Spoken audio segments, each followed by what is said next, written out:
Halo teman-teman semua, apa kabar? Di video kali ini gua bakal nge-review iPhone 12 mini yang udah gua pakai selama hampir 2 bulan. Video ini dibuat tanggal 11 Februari 2021, sedangkan iPhone 12 masuk di Indonesia tanggal 18 Desember 2020. Jadi ini H-7 hari, hamin seminggu sebelum 2 bulan pemakaian. Video ini dibuat juga bukan hanya karena pemakaian yang hampir 2 bulan, tapi juga karena baru-baru ini gue dapet info di berita bahwa iPhone 12 mini itu tahun 2021 akan di stop produksinya. Terus gue sebagai pengguna iPhone ini kayak, emang apa sih yang kurang dari si kecil ini gitu. Maka dari itu di video ini gue mau share kenapa HP iPhone 12 mini cocok buat gue. Siapa tahu di antara kalian yang nonton ini adalah orang-orang yang sama dengan gue dalam hal penggunaan handphone di tahun 2021. Oh ya, gue mau disclaimer dulu, gue bukan yang jago banget tentang teknologi atau tentang gadget seperti tech reviewer lainnya. Di sini gue nggak bakalan ngomongin spesifikasi detail mengenai iPhone 12 mini ini. Jadi ini gue akan share bener-bener experience gue menggunakan iPhone 12 mini ini. Oke, langsung aja gue mau masuk ke pembahasan poin-poin kenapa iPhone 12 mini ini cocok buat gue. Ngomongin tentang size, gue beli iPhone 12 mini ini ya karena mini, because it's mini gitu, karena ini kecil gitu. Gue juga merasa orang-orang kayaknya beli iPhone ini ya karena ukuran yang kecil gitu. Jadi ukuran yang kecil ini adalah bener-bener ukuran yang pas banget buat di tangan gue. Tangan gue tuh, gue bilang ini cukup kecil sih buat ukuran orang dewasa.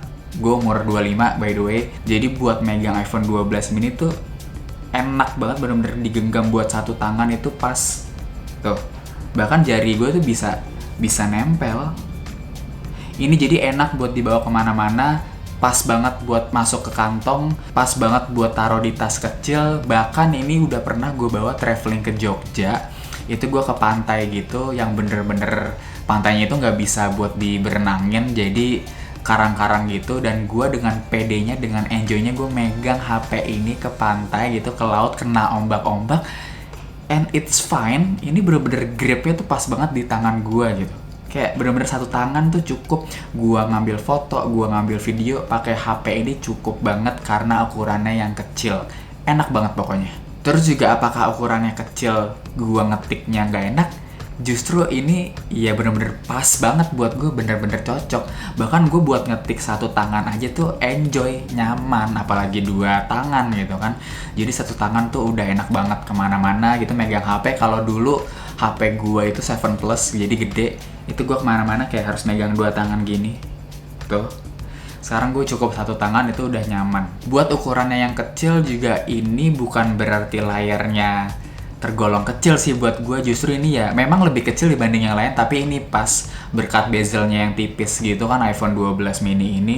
Jadi kalau buat multimedia tuh enak. Gue nonton film, nonton video, ya mau Netflix, mau YouTube, or whatever, itu pas banget. Walaupun layar ini nggak enak buat main game sebenarnya. Jadi kalau lu adalah orang-orang yang suka main game di HP ya, itu gue nggak rekomen sih, karena layarnya yang kecil buat main HP itu tuh nggak enak. Dan jangkauan kalian tuh di jempolnya juga itu cuma sedikit gitu space-nya. Nah, akibat dari size-nya yang kecil iPhone 12 mini, baterainya pun juga ikut ngecil gitu ya. Wajar, smaller size, smaller battery gitu kan. Tapi buat gua, kekurangan ini, well ini orang-orang sebutnya memang kekurangan sih, kekurangan dari iPhone 12 mini. Tapi bagi gua ini bukan kekurangan, ya ini gue bisa terima gitu. Karena memang seperti ini, smaller size, smaller battery. Tapi apakah ini bener-bener cepet habis? Buat gua nggak. Kalau kalian adalah orang yang pakai HP bener-bener cuma buat sosmed, browsing, chatting, or texting, dan multimedia, ini bener-bener cukup banget iPhone 12 mini itu. Gua bahkan cuma ngecas 1 kali dalam 24 jam. Kecuali HP ini gue pakai buat main game ataupun nyalain Google Maps. Misalnya gue pergi kemana gitu kan, nyalain Google Maps terus-terusan dalam 24 jam tuh gue 2 kali ngecas gitu bisa. Tapi kalau penggunaan ringan seperti yang gue sebutin sebelumnya, ini cukup banget 1 kali dalam 24 jam cuma sekali ngecas. Ngomongin tentang ngecas, HP ini juga ngecasnya ngebut ya, fast charging. Jadi walaupun kapasitasnya kecil ya cepet habis ya cepet keisi penuh juga gitu, apalagi dengan fast charger. Nah, seperti yang kalian tahu, jajaran iPhone 12 itu udah nggak dapet kepala charger ya. Jadi ngomongin tentang charger, gua pakai charger Anker USB-C charger ya. Ini gua beli yang 20 watt dan bener-bener worth it untuk fast chargingnya. Untuk ngecas 50% baterai itu cuma butuh waktu 30 menit, dan untuk ngecas baterai 80% itu hanya butuh 45 menit. Sedangkan kalau untuk fullnya 100% itu sekitar 1 jam 20. Gua nggak bener-bener ngetes yang sampai gua kasih time code gitu, tapi kurang lebih kayak gitu. Jadi fast charging di HP ini itu cuma dari 0% hingga 80%. Untuk 80% sampai 100%-nya itu udah bukan fast charging lagi. Tapi itu worth it gitu. HP ini kalau misalkan kalian penggunaannya berat, HP ini cepet habis tapi juga cepet keisinya gitu. Dalam waktu 45 menit kalian bisa dapetin 80%, ya udah, and you are ready to go.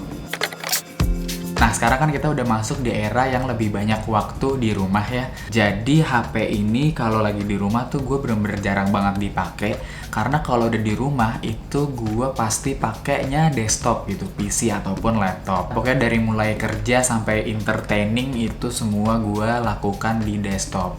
Jadi HP ini bener-bener gue pakai ya kalau lagi pengen tidur-tiduran, terus kayak buka-buka Instagram ya, scrolling sosmed. Dan untuk texting mungkin gue juga chatting lewat sini. Main game gue nggak di HP, main game gue semua di PC, di desktop. Jadi gue jarang banget pakai HP ini. Kalau kalian orang yang sama dengan gue, ya gue sangat merekomendasi HP ini sih. Nah, beda cerita lagi jadinya kalau kalian adalah pengguna yang lebih heavy ya dalam penggunaan handphone. Bahkan kalian mungkin jarang di rumah, jadi kerjanya mungkin lebih sering di kantor ataupun mobile dan sering banget lewat HP buat produktivitas. HP ini nggak rekomen sih buat kalian karena ya baterainya yang kecil itu. So ya, iPhone 12 mini ini worth it banget buat kalian yang light user seperti gua ya, pengguna ringan. Pakai HP cuma buat chatting, browsing, pakai sosmed, dan nonton film. Ini udah cukup banget, lebih dari cukup. Terus juga iPhone 12 mini ini adalah handphone jajaran 12 yang paling murah dibanding lainnya, dengan spesifikasi semuanya sama ya, jajaran 12.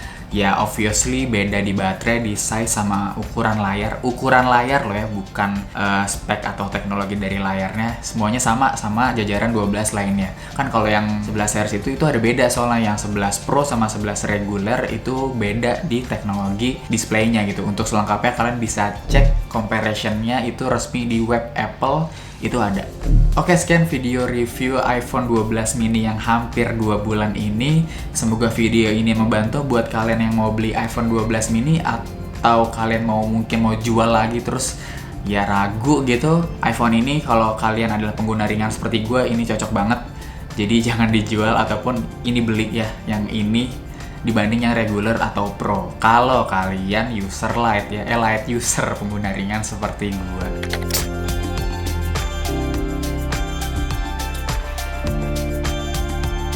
Semoga video ini membantu. Sampai jumpa di video-video berikutnya, insya Allah. Bye-bye.